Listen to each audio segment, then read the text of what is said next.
Ey, balının dersiga bir qarab qo'ysangiz bo'lmamdi. Nima darsiga? Men qarsam muallim nima ish qildi? Osh, men nim bilmay. Kiring tezroq.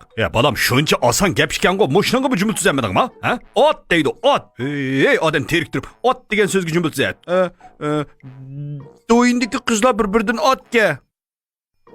Do'yin ko'ma dedim-ku, kuyning varisi tilf o'ynama dedim-ku. Haydi tuza.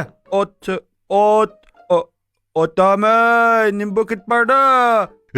Shu so'zlama dedim. Men sana o'rtaq tilda jumla tuz deyapman. Ot. Ism qilsangmi bo'ladi? Harakat bo'lib kelsinmi bo'ladi? Ha? Tunugun. Ha, yaxshi, tunugun. Ha, yaxshi boshlanish. Tunugun ko'sa uchanda avtomat bo'lgan bo'lsa, chiji qilatdim. Balam, meni nerving qilma. Meni terikdimi, men sarov qilay dedim. Ha, bo'ldi, meni bilmasang, men yana bir şey tuza. Amma degan tuza. Ha? Bu bek oson. Amma mundaq. Amma mundaq. Tunugun dadam ammaning rasmiga denzan qildi. U degan ayma, model u degan ayma. Ayya, o da maya. Ma hozir men jumla tuz deyapman. Ayya, do'ngbaylik bo'lib ketmaymi edi?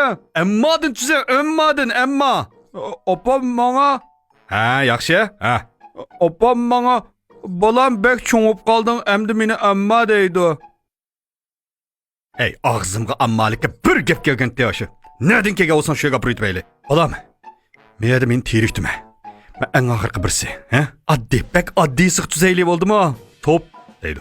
Top, bek oddiy, yaman oddiy, top, ha? Top, nimalar? Top, nima bo'yatdi? Kesh bo'lganda, Kash bo'lganda qanday oldi? kesh bo'lganda dadam top qaytib keldi. Kuyning orasi sening qancha dadang var, ha? Qancha dadang var top qaytib kelsa, opam ko'tiralamda. Nima deydigansiz odamni qijil qilib? Xuddi opangning necha yeri bordek so'zlaysan-ku, ha?